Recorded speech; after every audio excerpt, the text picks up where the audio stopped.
बिस्मिल्लाहिर्रहमानिर्रहीम। अस्सलाम वालेकुम डियर स्टूडेंट्स। आज का हमारा टॉपिक जो है वो फिज़िक्स फर्स्ट ईयर के चैप्टर नंबर 2 को हमने शुरू किया हुआ था, तो आज हम उसे आगे प्रोसीड करेंगे और आज का हमारा topic scalar and vector product है। बच्चों, आपके पास जो वेक्टर की प्रोडक्ट होती है वो दो तरह से हो सकती है। एक को स्केलर प्रोडक्ट कहते हैं, दूसरी को वेक्टर प्रोडक्ट कहते हैं। स्केलर प्रोडक्ट के अंदर आपके पास ये होता है कि आप एक वेक्टर को जब दूसरे वेक्टर के साथ करते हैं मल्टीप्लाई करने से आपके पास जो आंसर आता है, अगर वो स्केलर क्वांटिटी आता है तो उसको कहते हैं आप स्केलर प्रोडक्ट। और अगर आप एक वेक्टर को दूसरे वेक्टर के साथ करते हैं मल्टीप्लाई और आंसर में आपको कोई मिलती है वेक्टर क्वांटिटी, तो इसको आप कहते हैं वेक्टर प्रोडक्ट। तो सबसे पहले हम जो है इसकी डेफिनेशन को देख लेते हैं। स्केलर प्रोडक्ट को हम देखेंगे, फिर हम वेक्टर प्रोडक्ट की तरफ जाएंगे। तो स्केलर प्रोडक्ट क्या होती है? When a vector is multiplied with a vector and we obtained resultant as a scalar quantity, then this type of multiplication is called scalar multiplication or scalar product. Okay, इसमें हमारे पास एक vector है। Let's suppose आपके पास कोई दो vectors हैं। एक vector को आप दूसरे वेक्टर के साथ मल्टीप्लाई करवाते हैं और आपके पास एक स्केलर क्वांटिटी मिलती है, इसको कहेंगे आप स्केलर प्रोडक्ट। बच्चों, स्केलर प्रोडक्ट को में हम जो है वो दो वेक्टर के दरमियान एक डॉट लगा देते हैं, इसीलिए इस प्रोडक्ट को आप डॉट प्रोडक्ट का भी नाम देते हैं। या आप इसे स्केलर प्रोडक्ट कह सकते हैं या डॉट प्रोडक्ट कह सकते हैं। Let's suppose we have two vectors a and b and we multiplied them and we obtained a resultant as in the form of c. c basically is a scalar quantity. When we multiply two vectors a and b and we obtained c and c is a scalar quantity, यानी एक vector को दूसरे vector से हमने multiply किया और answer में हमें क्या है, एक स्केलर क्वांटिटी मिल गई, इसको कहेंगे हम स्केलर प्रोडक्ट। तो यहाँ पे हमारे पास बच्चों दो वेक्टर हमने ले लिए हैं प्लेन के अंदर, हम इनको मल्टीप्लाई करवाने जा रहे हैं। वेक्टर ए को वेक्टर बी से हम क्या है, मल्टीप्लाई करवाने जा रहे हैं। तो हम जो है जिस वेक्टर को आप पहले यूज करेंगे, लाइक ए को आपने बी से जब मल्टीप्लाई करवाना है तो आपने बी की प्रोजेक्शन लेनी है वेक्टर ए के ऊपर। यानी कि प्रोजेक्शन का मतलब होता है कि एक ऐसी लाइन वेक्टर बी के हेड से आपने ड्रॉ करनी है जो वेक्टर ए के ऊपर परपेंडिकुलर हो। यानी वेक्टर बी का हेड हमारे पास ये है, यहां से हम एक परपेंडिकुलर गिराएंगे वेक्टर ए के ऊपर। यानी यहां से आपके पास जो है एक परपेंडिकुलर गिराएंगे हम वेक्टर ए के ऊपर। परपेंडिकुलर वो लाइन होती है जो वेक्टर ए के साथ 90 डिग्री का एंगल बनाएगी बच्चों। तो ये आपके पास जो है यहाँ पे 90 डिग्री का एंगल हमें नजर आ रहा है कि ये बना रही है।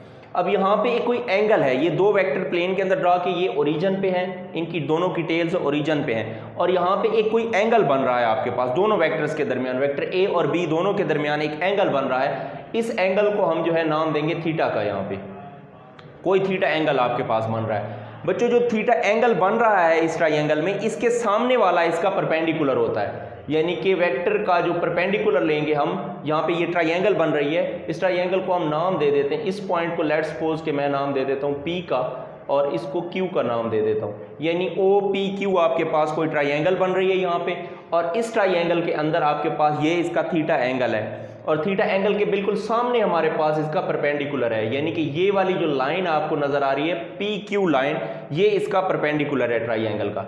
तो यहाँ पे अगर बच्चों मैं कॉस थीटा लगाता हूँ इसके ऊपर, ओके, तो मेरे पास ये वाला जो इसकी बेस हम इसको कहेंगे, ये बेस मैं निकाल सकता हूँ। अगर इस ट्राइंगल के ऊपर मैं कॉस थीटा लगाता हूँ तो मेरे पास इसकी बेस मिल जाएगी।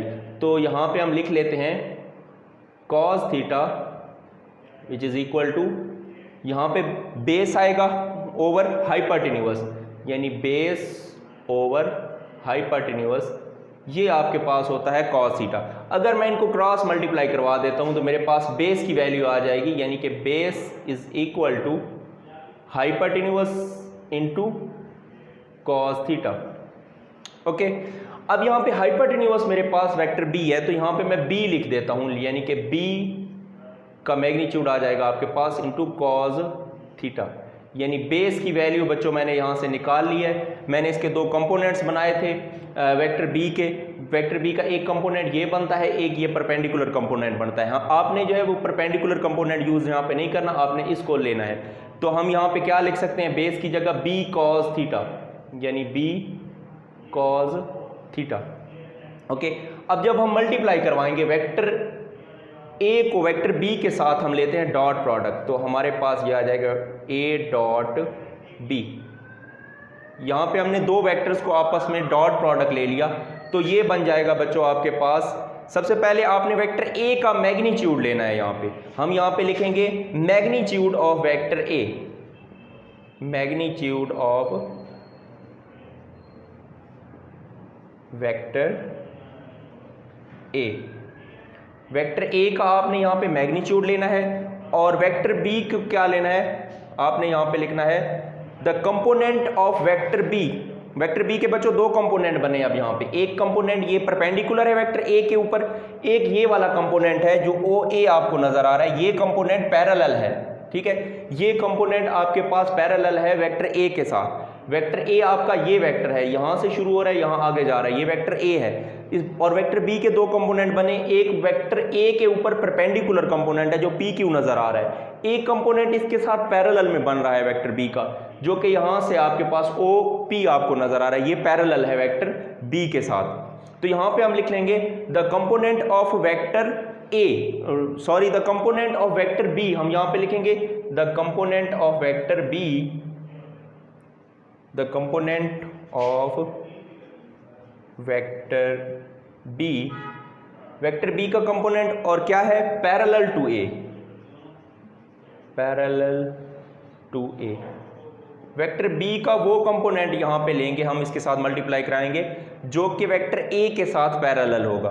तो यहां से हम लिख सकते हैं a is equal to a dot B is equal to magnitude of vector A, हमारे पास a आ जाएगा, और कंपोनेंट जो हमने अभी निकाला है वेक्टर बी का कंपोनेंट जो वेक्टर ए के साथ पैरेलल है वो कौन सा है, b cos थीटा है। ओके, तो यहां पे हम लिख सकते हैं b cos थीटा। ये आपके पास a डॉट बी आपने यहां से निकाल लिया, यानी ये डॉट प्रोडक्ट आपके पास निकला यहां से, a dot B is equal to A B cos theta. ये आपके पास बच्चों हमने a डॉट बी जो है डॉट प्रोडक्ट हमने यहां से निकाल ली है, a डॉट बी आपके पास ये आंसर आ गया। इसको इक्वेशन a का मैं नाम दे देता हूं, यहाँ पे ये इक्वेशन a बन गई हमारे पास। अब क्या करना है हमने, जिस तरह से बच्चों हमने a डॉट बी निकाला है इसी तरह से हम क्या करेंगे, अब b डॉट a निकाल लेते हैं यहाँ से। यानी कि आपके पास जो वेक्टर प्रोडक्ट होती है, स्केलर प्रोडक्ट, सॉरी जो स्केलर प्रोडक्ट जिसको हम पढ़ रहे हैं, स्केलर प्रोडक्ट आपके पास कम्यूटेटिव होती है, यानी कम्यूटेटिव लॉ को ये होल्ड करती है। तो हम यहाँ पे लिख सकते हैं कि स्केलर प्रोडक्ट इज कम्यूटेटिव, और हम इसको प्रूव भी करेंगे। यहाँ पे हम लिख सकते हैं कि स्केलर प्रोडक्ट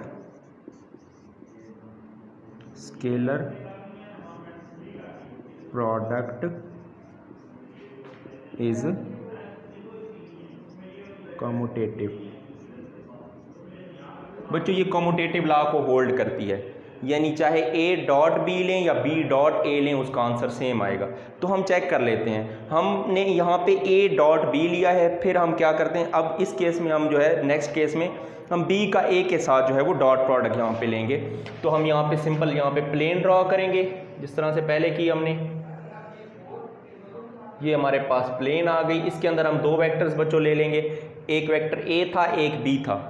ओके, तो हम यहाँ पे ले लेते हैं उसी तरह से, हमने ये वेक्टर a ले लिया यहाँ पे, फिर हमने यहाँ पे वेक्टर b भी ले लिया,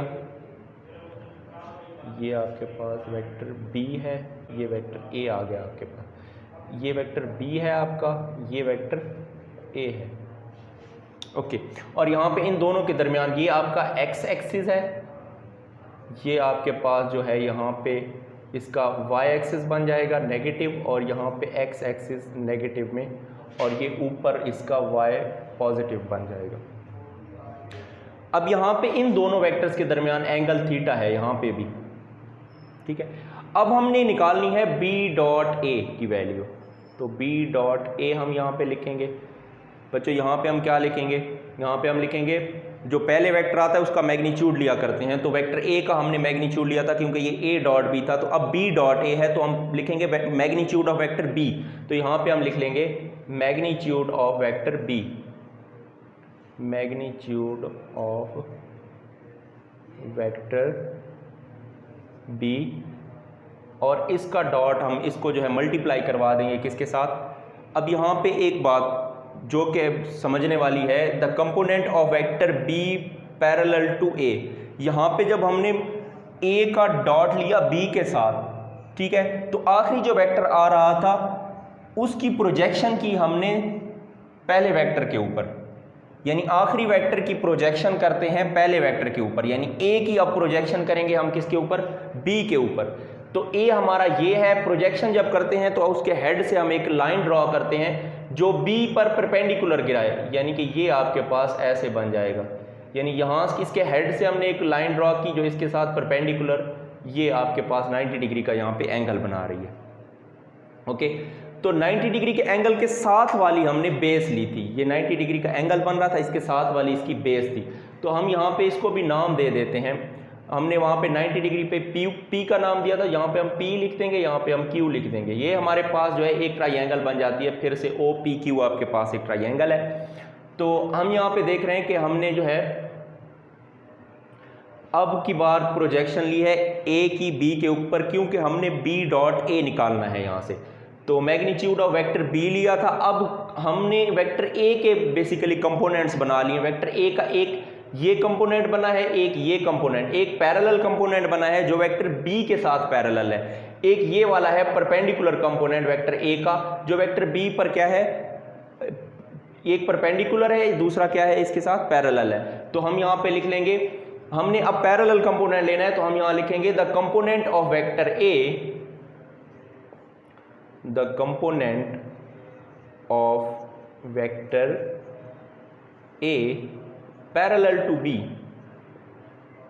parallel to B, vector A का वो कंपोनेंट जो वेक्टर बी के साथ पैरेलल है। बच्चों हम दोबारा से cos थीटा लगा के इसकी वैल्यू अगर निकालें तो हमें नज़र आ रहा है कि हाइपोटेन्यूस इंटू cos थीटा होता है। तो अब की बार हाइपोटेन्यूस आपके पास क्या है, a है। इस केस में हाइपोटेन्यूस a है, ये पी क्यू क्या है, इसका परपेंडिकुलर है, क्योंकि थीटा के सामने मैंने बताया था परपेंडिकुलर होता है, तो ये परपेंडिकुलर पी क्यू है, ये इसकी बेस है, 90 डिग्री एंगल के साथ वाली बेस होती है, तो ये बेस होती है। तो यहाँ पे पी ओ पी आपके पास इसकी बेस बन जाएगी, ये इसका पी क्यू परपेंडिकुलर बन जाएगा, और ओ क्यू इसका जो है वो हाइपोटेन्यूस है।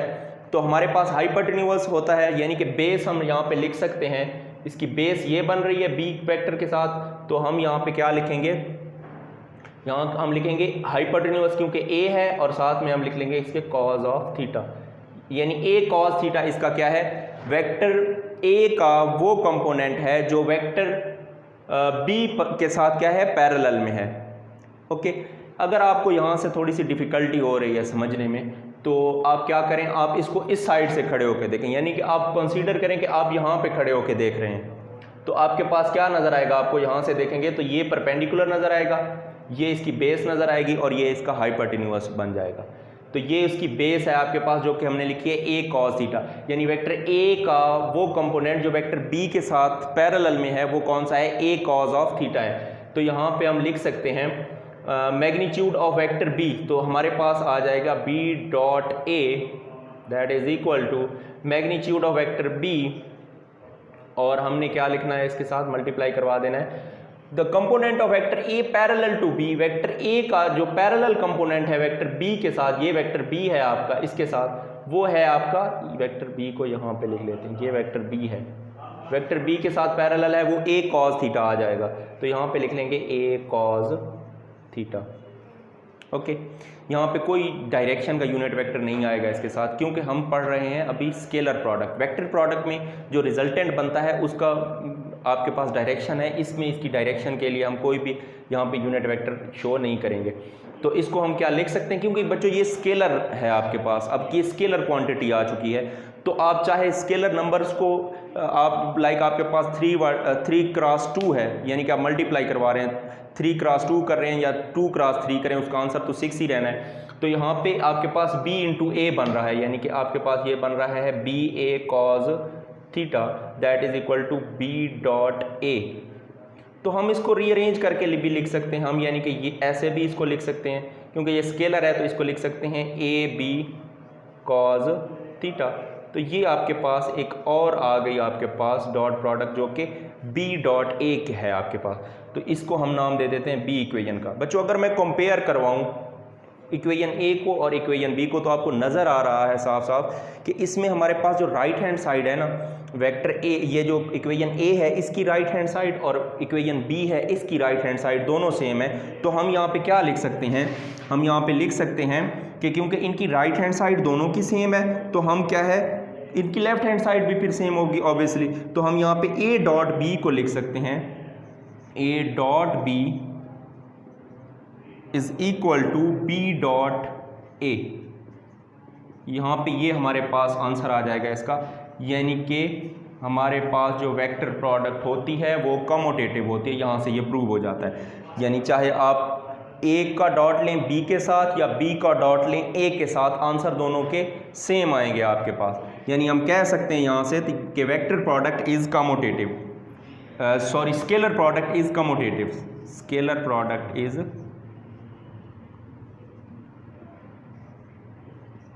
Scalar product is commutative. बच्चों हमारे पास जो स्केलर प्रोडक्ट होती है वो क्या होती है, कमोटेटिव होती है। ओके, यहाँ तक तो हो गया। अब हमने देखने हैं इसके uses, how we can use, कौन कौन से इसमें से क्वेश्चन बन सकते हैं। ठीक है, SLO बेस हमारे पास इसमें से कौन कौन से क्वेश्चन बच्चों बन सकते हैं वो आज हमने देखने हैं। अब नेक्स्ट तो मैं यहाँ पे इसको थोड़ा सा रेज़ कर देता हूँ, यहाँ से इसको ही रेज़ कर देते हैं यहाँ से।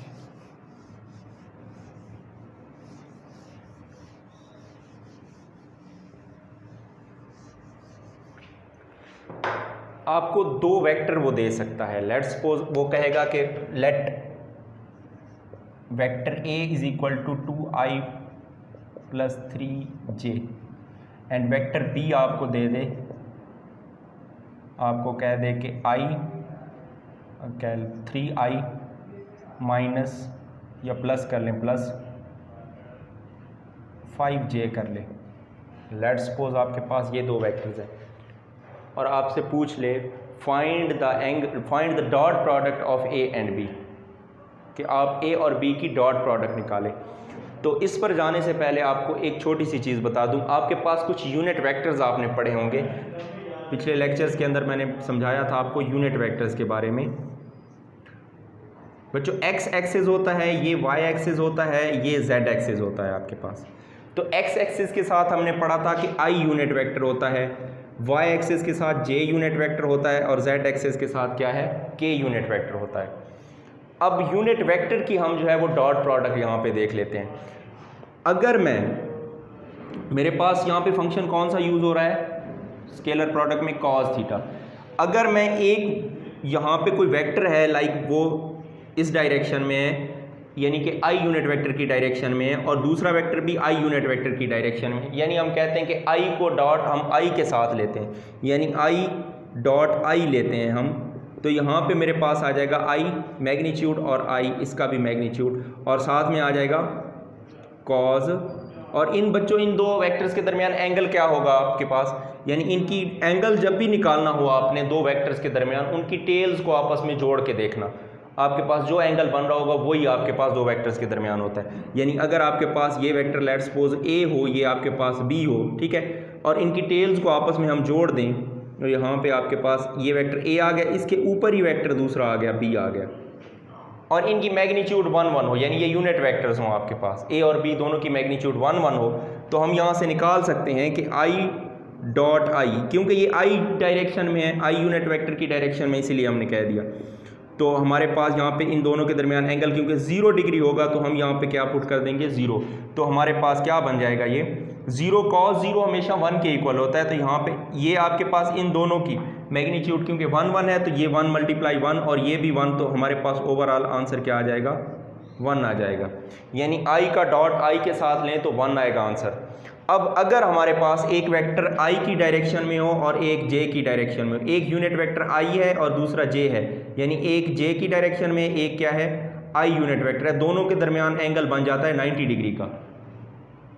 अब क्या आएगा, ऑब्वियसली हमें नज़र आ रहा है कि अगर हम आई का डॉट लेते हैं जे के साथ, तो ये आई आ जाएगा मैग्नीट्यूड, जे मैग्नीट्यूड, और साथ में आ जाएगा cos 90, क्योंकि दोनों वेक्टर्स के दरमियान एंगल कितना है 90 है। तो आई का जब डॉट लेंगे जे के साथ आप, तो इसका आंसर क्योंकि cos 90 ज़ीरो होता है तो ओवरऑल वैल्यू क्या है, ज़ीरो हो जाएगी। यानी चाहे आप i डॉट जे लें, ठीक है, चाहे आप j डॉट k लें, ठीक है, आपके पास आंसर जो है वो ज़ीरो आएगा। यानी दो आपके पास डिफरेंट जो आपके पास होंगे वेक्टर्स वो एक दूसरे पे परपेंडिकुलर होंगे और उसका आंसर आपको ज़ीरो मिलेगा, और दो सिमिलर वेक्टर्स जो होंगे उनका हमेशा प्रोडक्ट आपके पास 1 आएगा।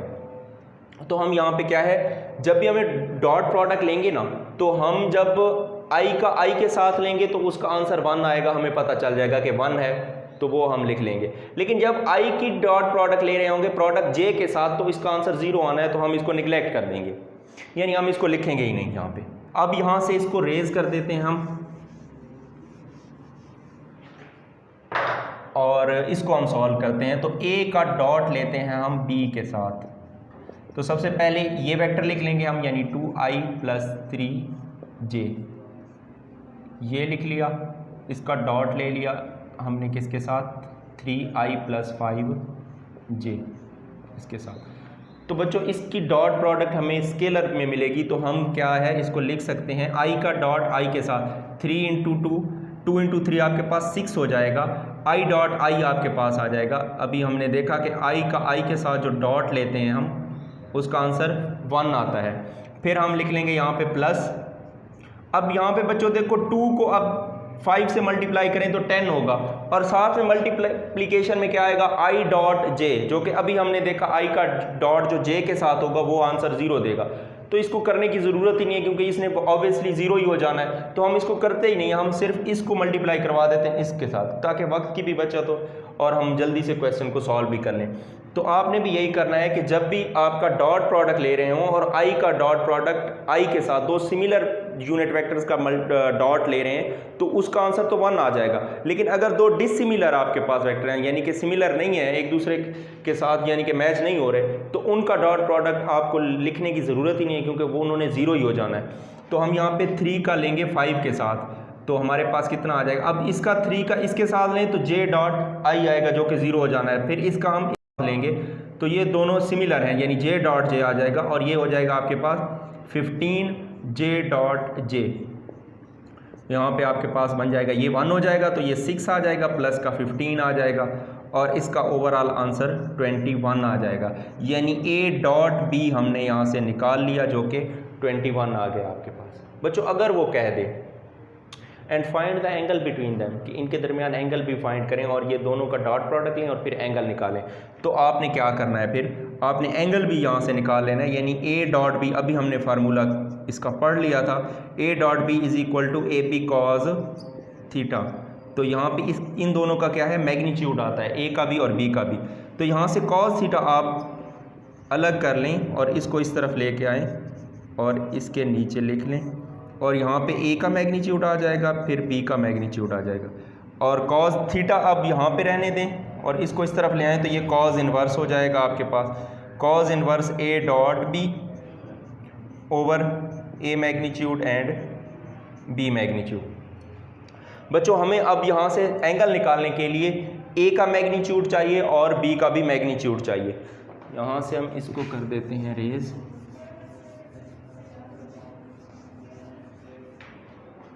और यहाँ से हम जो है सबसे पहले a का मैग्नीट्यूड निकाल लेते हैं और b का। मैग्नीट्यूड निकालना आपने सीख लिया था, मैग्नीट्यूड हम कैसे निकालते हैं, ये आपके पास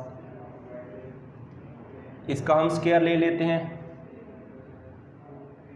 प्लस 3 का भी स्क्वायर, 2 का स्क्वायर और 3 का स्क्वायर, तो यहाँ से आपके पास बन जाएगा 4 + 9, और ये आपके पास आ जाएगा 13।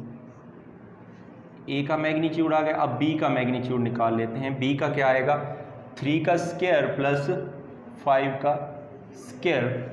तो अब हम इसका भी निकाल लेंगे तो ये 9 हो जाएगा, प्लस आपके पास 25 हो जाएगा, इसका अंडर रूट आ जाएगा, और ये आपके पास बन जाएगा 34, और इसका अंडर रूट आ जाएगा, b मैग्नीट्यूड आ गया।